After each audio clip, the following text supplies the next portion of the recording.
Are you ready for like a seriously bizarre deep dive? Oh, yeah. Hit me with it. Okay, so we're going to tackle this story, and it's so wild. It's either like an elaborate hoax, or it's a glimpse into a reality that like we never even knew existed. Okay. I'm intrigued already. It all centers around this thing called Tony's birthday bash. Tony's birthday bash. And believe me, this is not your average party. Okay, well, what makes this so interesting? Yeah. Is the source, I mean, we're not talking about like some grainy internet footage or just like hearsay. Right. This actually comes from a full-blown podcast episode. Oh, wow. Okay. Yeah, a French one actually called Le Podcast Immanquable, Okay. which translates to the unmissable podcast. Okay. I like it. And let me tell you, they definitely live up to that name. They really do. Yeah. It's like they took like the dry wit of a British comedy show and then they blended it with the you won't believe this energy of a tabloid. Yeah. And then they sprinkled in some like avant-garde performance art just for good measure. Yeah, and what's brilliant is like the delivery. Yeah. They present these crazy, outlandish details with a completely straight face. Right. You know, I mean, it makes you question if they're serious or if they're just messing with you. Yeah. It's like a masterclass in comedic ambiguity. Totally. So buckle up because here's what this podcast claims went down at Tony's birthday bash. Okay, I'm ready. All right, so picture this, a techno DJ Right. who happens to be a horse. Wait a minute, what? And not just any horse. Great. A horse named Mac and Cheese. Mac and cheese. The horse. Spinning tracks that would make Deadma 5 jealous. A horse DJing. Yes. Now, before you like totally dismiss this as completely bonkers, Okay. consider this. We've all seen those videos of animals with those crazy talents. Yeah. You remember that painting elephant? Oh, yeah. Or how about that cockatoo that can perfectly mimic human speech? Yeah, that's amazing. So is it really that far-fetched to think that a horse could be trained to, like, tap its hooves to a beat? Okay, I'll give you that. Maybe Mac and Cheese isn't totally out there, No. but hold on because it gets even wilder. Okay. Apparently opening for our equine DJ is a trap cluck rapping rooster named Chicken Wings. Trap cluck. Yes, trap cluck. I've never even heard of that. The podcast even describes his style as like a blend of old school rooster calls and modern hip hop swagger. It's like they took the most ridiculous concept and just went all in with it. It's like a fever dream. Yeah. I'm starting to think this podcast is less about like an actual party Right. and more about just like pushing the boundaries of what you're willing to believe. Exactly. And that's where things get really interesting. Yeah. Because if they're intentionally creating a narrative that just stretches the limit of believability, what are they trying to say? Yeah, what's the message underneath all this absurdity? Hmm. All right, I'm hooked. Yeah. Let's unravel this. Where do we even begin with something this outlandish? Well, perhaps the most shocking claim, Yeah. the one that really throws you off balance, is the alleged endorsement from none other than Donald Trump. Wait, seriously? Yeah. Donald Trump at a techno horse birthday party.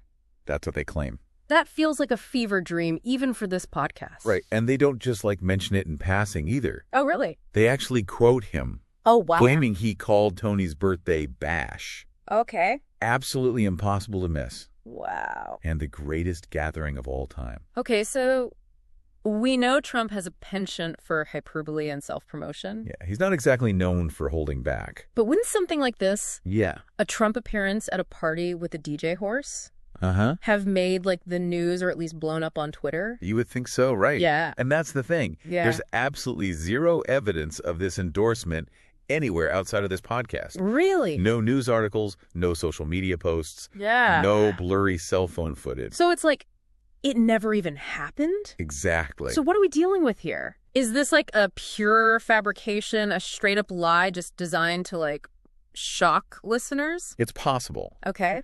But let's consider another possibility. What? What if this is satire? Okay. What if they're using Trump's voice, his over-the-top style, as like a way to poke fun at something bigger? Okay. Think about the political satire we see on like Saturday Yeah. Night Live or The Daily Show. Okay, yeah, I see where you're going with this. Yeah. They're not trying to convince us that Trump actually attended this party. Right. They're using his persona, his tendency toward the absurd, to make a point. Exactly. But what point are they trying to make? Well, that's what we need to figure out. Yeah. And I think the key lies in examining all those other crazy elements of this bash. Okay. We got a techno horse, a trap cluck rooster, Yeah. and just a whole lot of unanswered questions. Okay, so let's keep digging then. What's next on the agenda for this deep dive into the absurd? Yeah, let's do it. Yeah.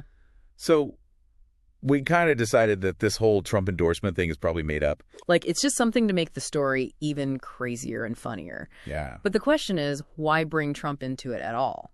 Yeah, what does his presence, even if it's fake, add to this story? Well, it's a pretty bold move, right? I mean, using someone like Trump, especially for comedy, it's bound to get some strong reactions from people listening. Right, yeah, for sure. That's exactly why it works so well. Okay, how so? By bringing up Trump, it's like they're tapping into all the stuff we already associate with him. Mm-hmm. You know, his personality, his way of talking. Okay, so they're playing with our expectations. Yeah.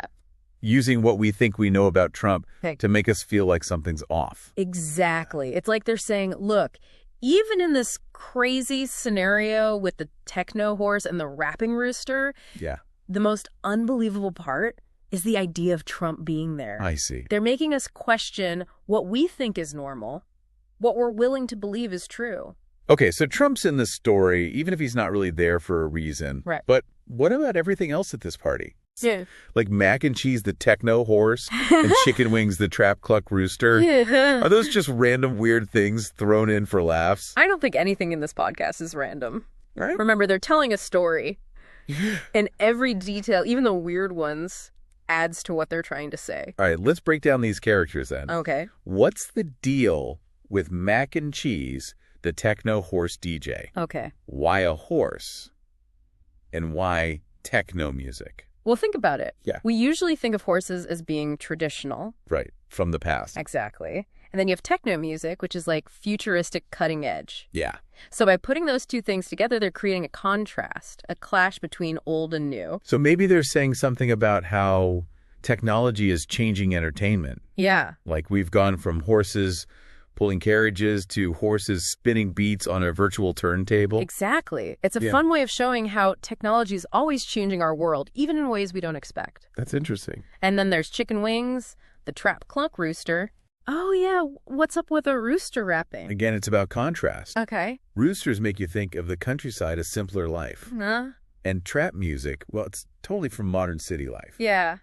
So by mixing those two worlds, they're commenting on how the lines are blurred between urban and rural, between tradition and being modern. You think so? I think so. So they're highlighting how different cultures are always mixing and changing, creating something new and unexpected. So it's like they're saying even a rooster from the countryside can be influenced by city sounds. Exactly. It's all starting to make sense now. Uh-huh. They're using these seemingly random characters, this horse DJ and rapping rooster, to talk about bigger trends in society and culture. Yeah. But there's one thing that's still bugging me. What's that? The cake. Ah, yes. The infamous spaghetti guacamole cake. Right. It's like a culinary crime. It's hilarious and kind of disturbing at the same time. It is pretty out there. I mean, who would even think of combining spaghetti and guacamole, let alone making it into a cake? It's just wrong. It's like they took two perfectly good foods and just mashed them together to make something, well, something that sounds absolutely disgusting. And that's the whole point. Really? The cake is a metaphor. Okay. It symbolizes everything that's messed up about our modern obsession with novelty and fusion. You mean how we're always bombarded with these new food trends, these weird combinations that are more about shock value than actually tasting good? Exactly. Like, remember that cronut craze a few years back? Oh, yeah. Those were everywhere. It's like we've forgotten what actually tastes good in our pursuit of the next big food sensation. Yeah. And that spaghetti guacamole cake. It's like the ultimate example of that trend. A culinary disaster that's both funny and horrifying. So they're not just making fun of food trends. Right. They're using the cake to comment on our obsession with the bizarre and outrageous. Exactly. It's like they're saying, look what happens when you take things too far. You end up with a spaghetti guacamole cake. Okay, so we've got a Trump endorsement that's probably satire, a techno horse, and a rapping rooster that represent cultural clashes, and a spaghetti guacamole cake that embodies our obsession with novelty. Yeah, it's all coming together. It is, but I still feel like we're missing something. What's the overall message here? I think you got to look at the tone of the podcast. Okay. They're not angry. They're not preaching.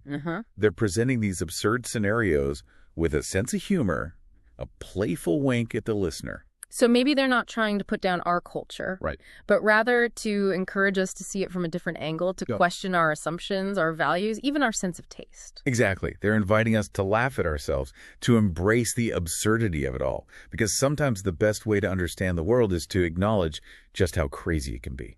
Okay, so we've gone deep into this Tony's birthday bash story. Yeah, a story so wild, it makes you wonder if reality is just one big joke. Right. And that's what I think is so brilliant about Le Podcast Immanquable. They've created this whole other reality that's crazy, but also kind of familiar. And by doing that, they're holding up a mirror to our own world. Yeah. You know. Showing us all our weird little quirks and obsessions. Yeah, exactly. Yeah. It's like you're saying, hey, if you can believe in a techno horse DJ. And a trap cluck rapping rooster. Right, then what else are you willing to just blindly accept? So they're making us think about how easily we believe things. Exactly, especially when it's presented with a lot of confidence and humor.